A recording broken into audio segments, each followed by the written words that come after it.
Et bonjour à tous, c'est Masterclass.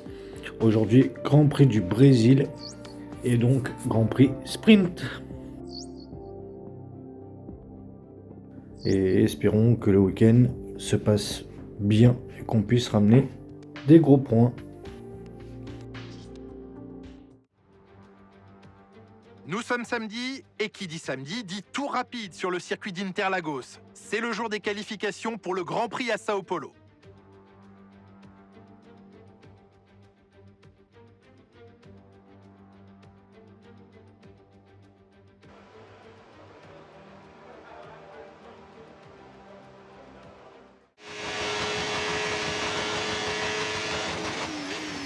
Allez, on est parti dans ce tour de qualification en SQ1, en médium. Donc,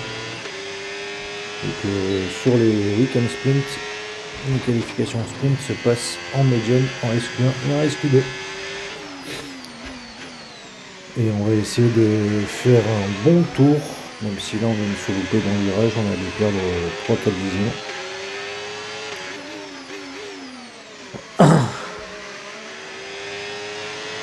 Et on va voir ce que ça va donner. Il faudrait qu'on soit en une 8, une 9, ça serait pas mal. On a une 5, c'est un peu beaucoup, on est 13ème. J'espère que ça va passer pour la Q2.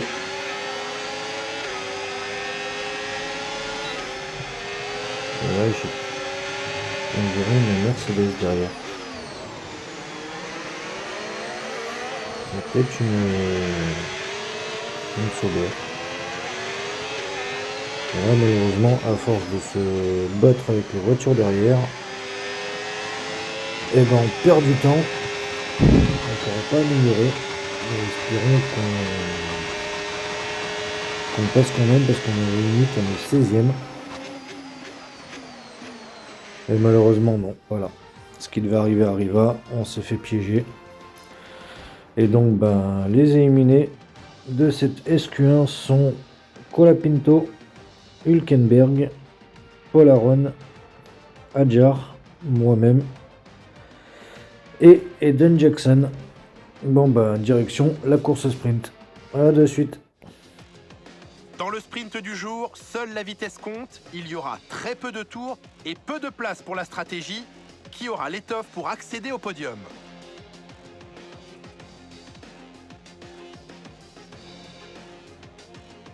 Interlagos est un tracé atypique car la course se dispute dans le sens inverse des aiguilles d'une montre.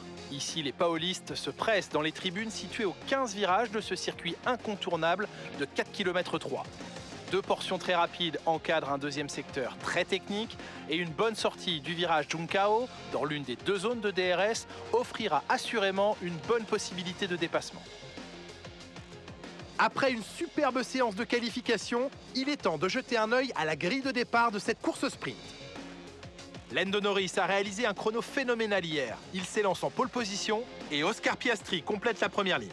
Regardons maintenant le reste de la grille. Albon, Leclerc, Carlos Sainz et Russell, Verstappen, Hamilton, Meyer et Esteban Ocon.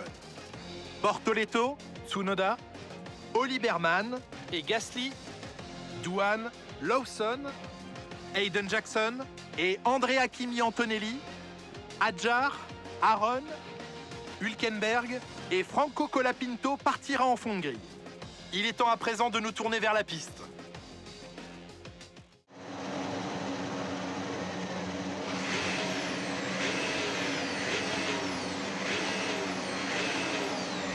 Allez, on va partir dans ce tour de formation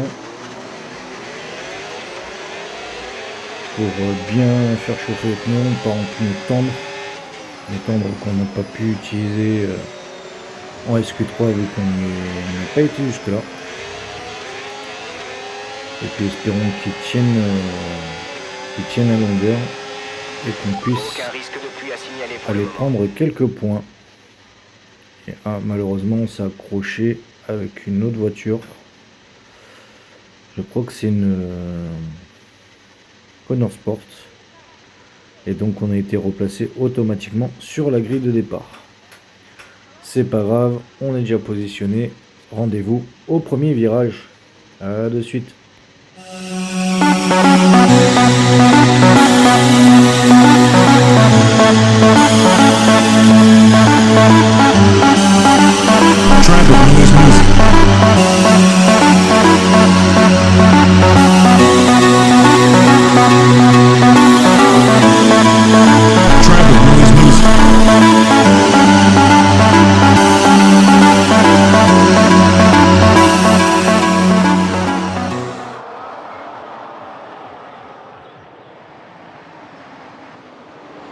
Et c'est parti dans ce Grand Prix et on prend un plutôt bon départ.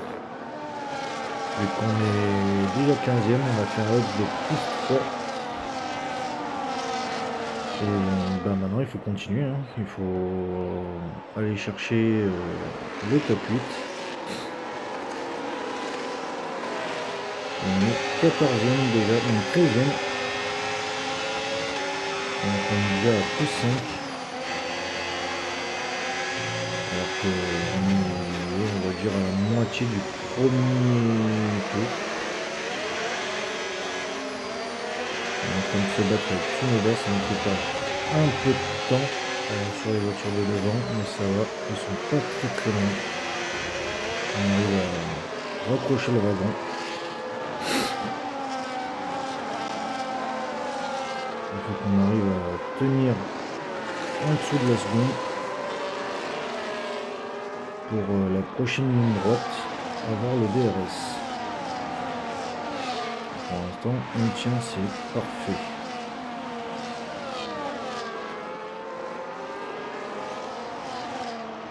Alors, le troisième tour, enfin le quatrième, pardon. Il y a un peu de débris qui volent dans tous les sens là. J'arrive à reprendre ma place. Je suis 10e à 2 places des points, des premiers points.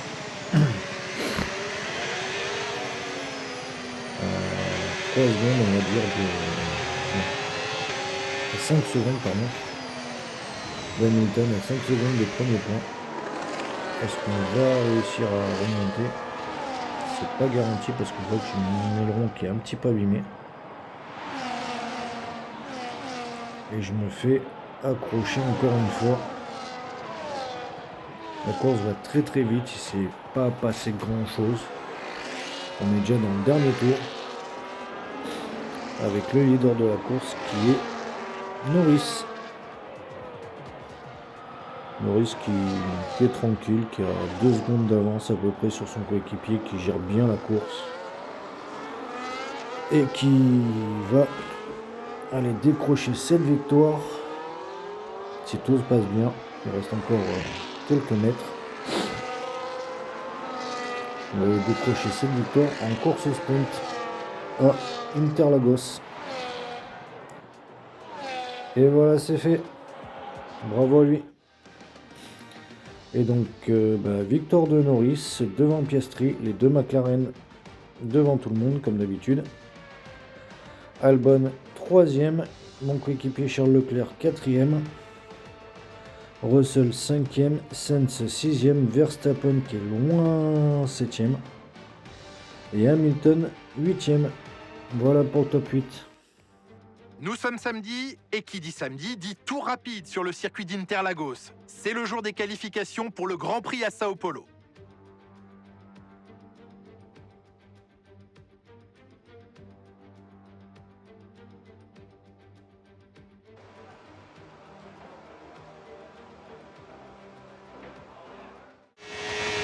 Allez, on est parti dans cette Q1, dans la vraie qualification cette fois-ci. Et puis espérons que ça se passe mieux que pendant la qualification sprint. Parce que c'était vraiment une catastrophe. La course était beaucoup mieux, même si on n'a pas atteint les points. Mais c'était vraiment une catastrophe. Et donc, comme d'habitude, on est parti en pneu médium pour économiser un train de pneus soft. Et puis on va voir où est-ce qu'on se situe dans la hiérarchie.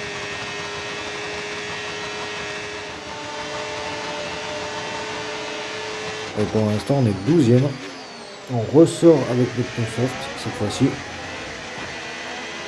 Et Yuki qui nous gêne. Et ça va nous bousiller complètement le tour. Donc on a plus d'une demi-seconde de retard. Et même on est à 2 secondes de retard maintenant. Et Yuki a fait le forcing et a réussi à passer. Et on ne passera pas en Q2. Merci à Yuki Tsunoda.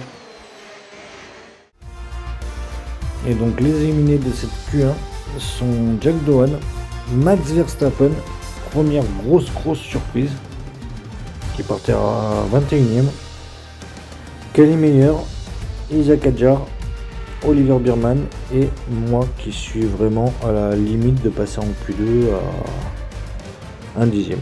Voilà. Bon bah direction la course.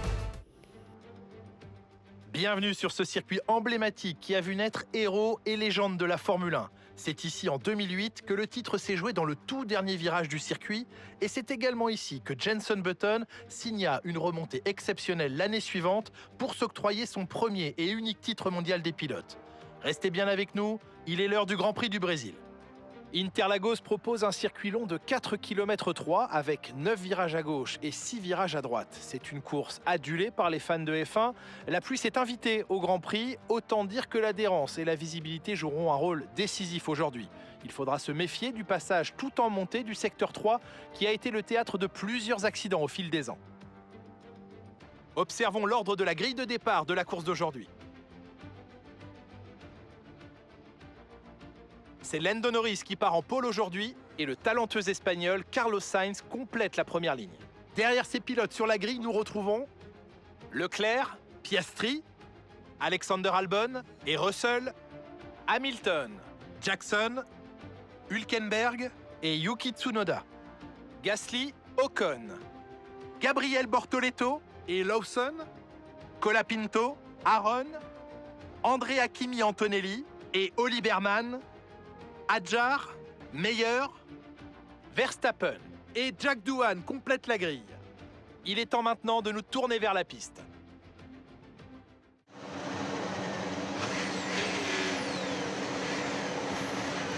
Allez, on est parti pour ce tour de formation. Ça va être très compliqué. Parce que ayant des réglages pour le sec, sous la pluie, ça va être catastrophique. Mais bon, on va essayer de faire avec, on va essayer de faire le meilleur résultat possible pour ramener des gros points, en tout cas quelques points, et qu'on a vraiment besoin. Ça fait quelques temps que je ramène plus énormément de points. On va venir se positionner sur la grille de départ et rendez-vous au premier virage. À de suite les amis.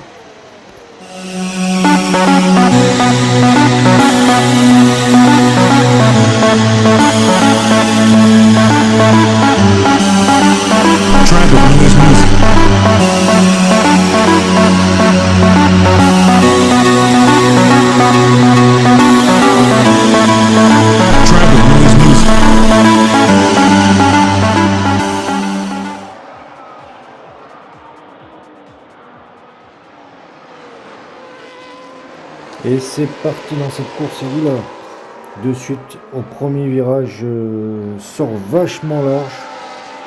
Et moi qui partais 17ème, je me retrouve dernier. Vraiment un très mauvais départ.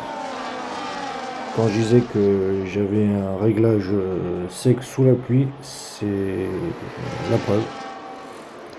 C'est vraiment très galère. On n'a pas la puissance nécessaire, on n'a pas la traction nécessaire surtout. Pour tenter des dives.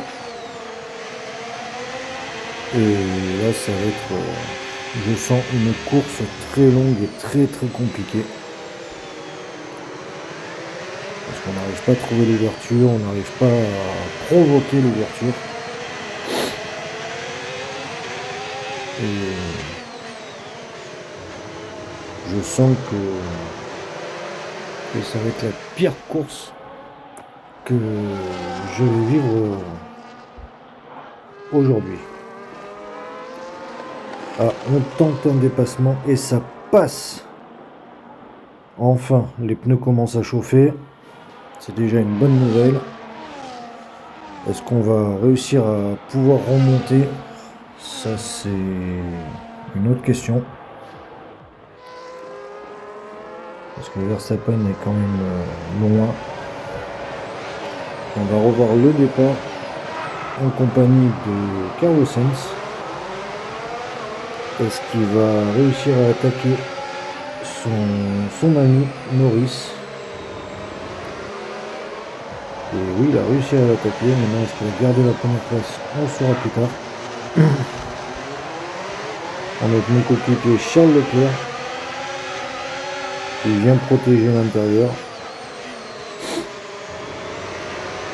Et c'est propre, il a pas perdu de place, bravo à lui. Albon qui partait 5e.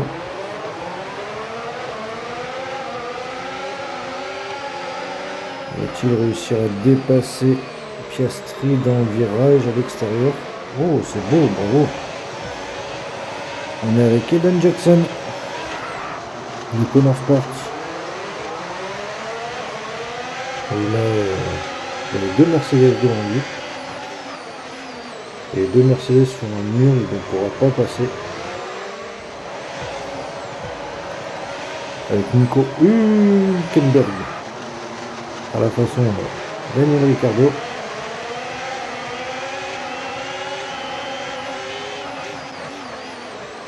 Il ne gagne pas de place, il fait un bon départ, propre.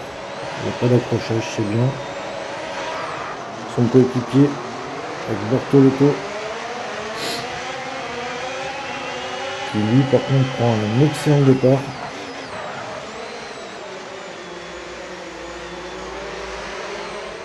Et il est 12e. On se retrouve au 3e tour justement avec Bortoleto qui est toujours 12e. Qui est pas très loin des points. Il doit être à 2 secondes et demie à peu près. Donc rien n'est perdu. Il peut éventuellement aller chercher les points sur un malentendu, sur un accrochage, ou même sur une meilleure stratégie de course.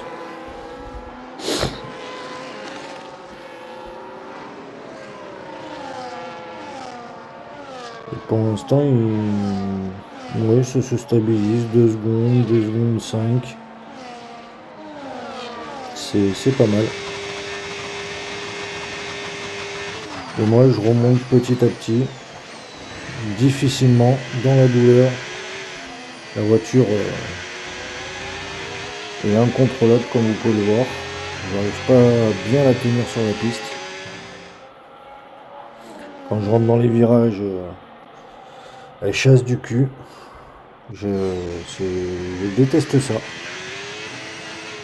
J'adore quand la voiture est stable sur un rail et qu'elle répond bien à mes attentes. Là, je ne la contrôle pas, je suis le passager d'une voiture incontrôlable. Et ah bah d'accord, j'ai le fond plat et un morceau d'aileron qui est totalement abîmé. Je comprends mieux. Mais au 6e tour, on décide de rentrer au stand. Il nous reste encore un arrêt aujourd'hui selon notre stratégie. De toute façon, la course est totalement foireuse, donc on va changer les pneus, on va changer l'aileron. Et puis on va essayer de remonter. Ça va être compliqué, mais surtout avec le fond plat qui est totalement abîmé. Plus aucun arrêt de prévu pour aujourd'hui. On va se retrouver quasiment côte à côte avec Isaac à la sortie des stands.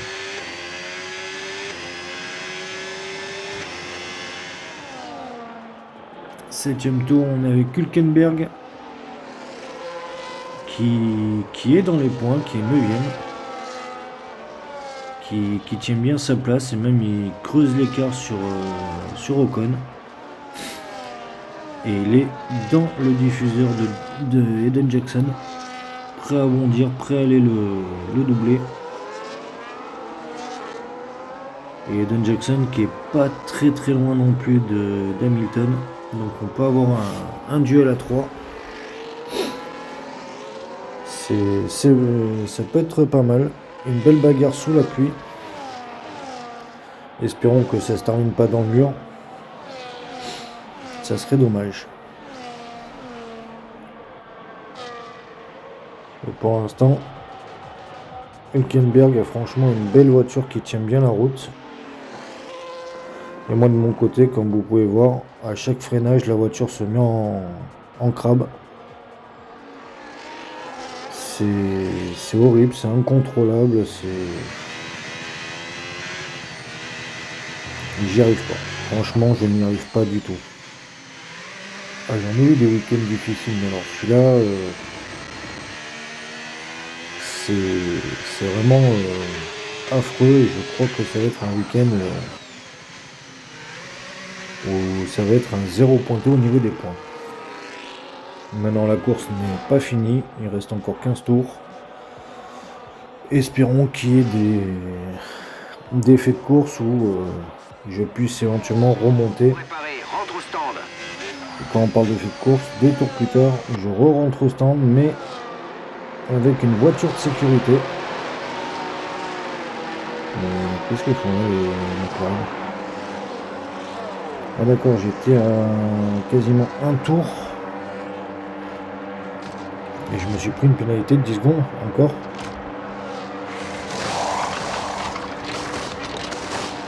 C'est pour ça que j'ai plus d'aileron avant. J'ai dû avoir un accrochage avec un autre pilote. Et pourtant, je vois pas qui. Ah, peut-être Adjar, vu que j'étais pas très loin de lui.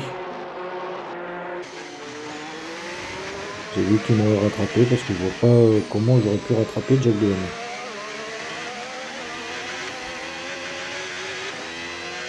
Bon, ben on se retrouve à un tour, la course se complique de plus en plus, c'est super. Et au même moment, on se retrouve avec Eden Jackson qui est juste devant Hülkenberg. Ils ont gagné tous les deux une place. Donc Jackson 7ème, Hülkenberg 8ème. Et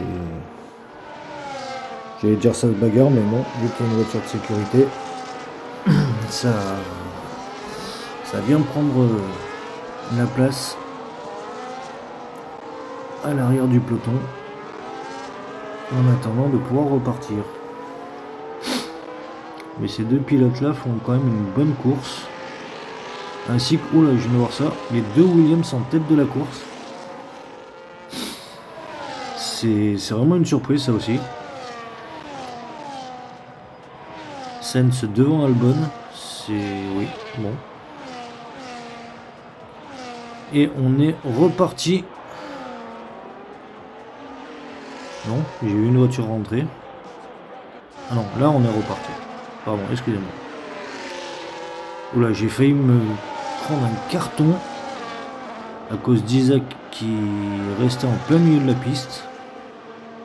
Et je me suis fait accrocher et par Isaac et par Jerry Norris. Ou Norris ou Piastri, une des deux McLaren. Et voilà, vu que j'ai plus d'aileron, bah, la voiture n'est plus stable. Déjà qu'elle n'était pas vraiment très stable, mais là c'est encore pire, elle est plus stable du tout. Ah non, c'était Piastri, autant pour moi. Et allez, troisième passage par les stands. Je pense qu'on va faire un concours d'arrêt au stand de ceux qui passent le plus de fois pendant la course. Et là, je crois que je pourrais gagner. Et étant dernier à un tour du premier, même un tour et demi, je dirais. La course est finie, hein. Je ne rentrerai pas dans les points. Bon, c'est Loïc, faut faire chauffer Voilà. les gommes. Et la course à peine repartie, repasse de nouveau sous voiture de sécurité.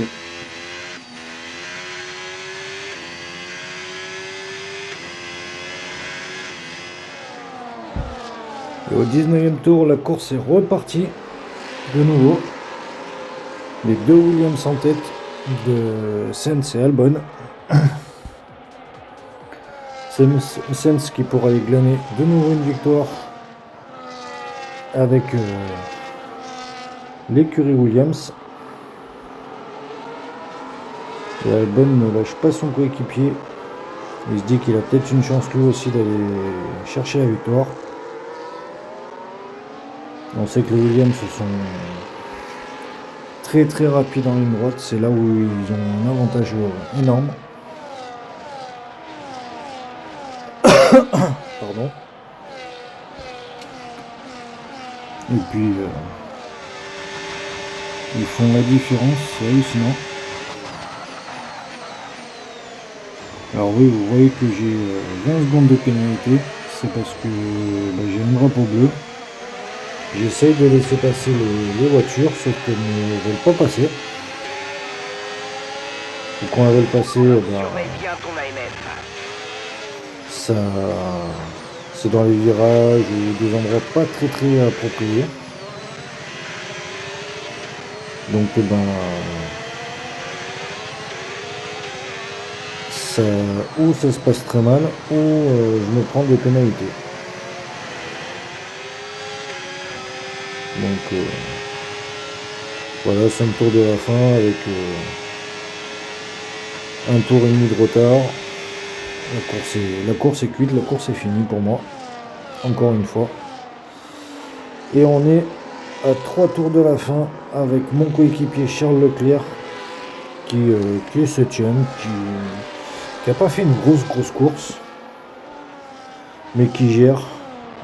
Il sait qu'il a besoin de quelques points pour être champion.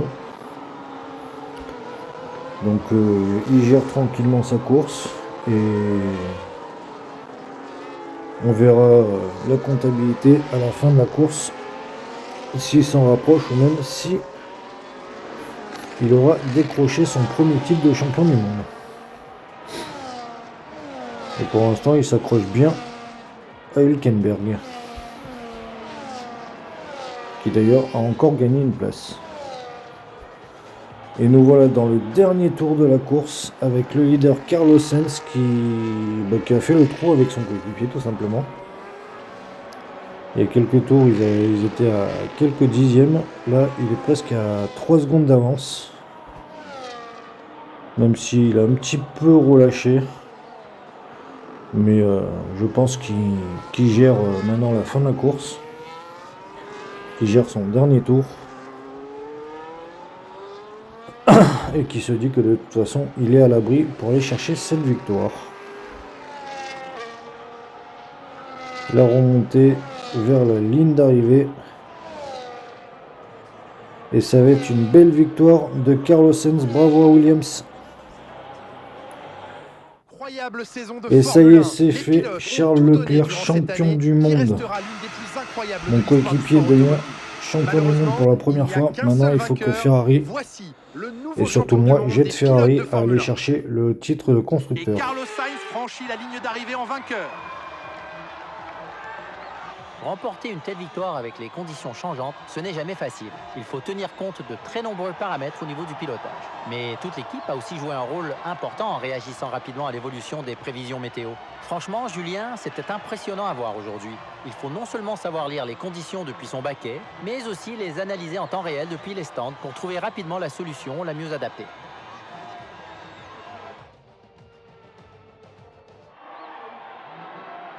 C'est ce dont chaque pilote rêve au moment de lancer sa carrière pour atteindre la Formule 1. Le podium attend les 3 pilotes les plus méritoires du jour. Il ne peut y avoir qu'un seul vainqueur et aujourd'hui, c'est Carlos Sainz. Le podium n'attend plus que lui.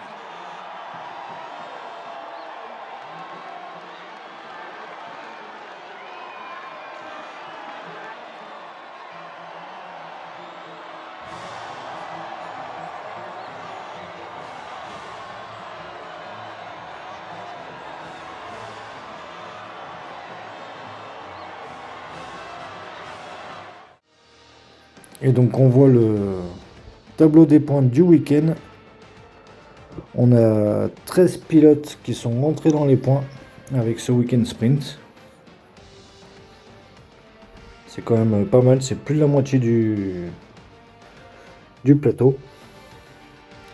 Et donc Carlos Sainz, vainqueur devant son coéquipier.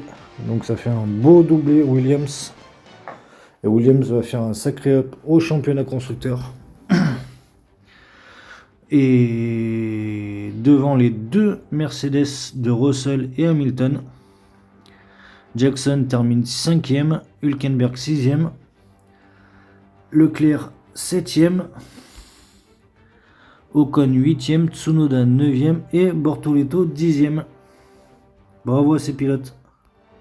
Et au championnat pilote, on voit que Charles a 107 points d'avance. Et si je me trompe pas, il reste 3 courses dont une sprint, donc 75 et 83 points à distribuer. Donc oui, il a quasiment une victoire d'avance s'il ne marque plus de points jusqu'à la fin de la saison. Et donc 107 points d'avance sur Piastri, bravo. Par contre, au championnat constructeur, rien n'est joué. Ferrari en tête avec 31 points d'avance sur McLaren et 100 points sur Williams. Donc rien n'est vraiment joué à l'heure actuelle. J'espère que cet épisode vous aura plu. Portez-vous bien, c'est le plus important. Et surtout, abonnez-vous, ça fait toujours plaisir. Allez, ciao ciao.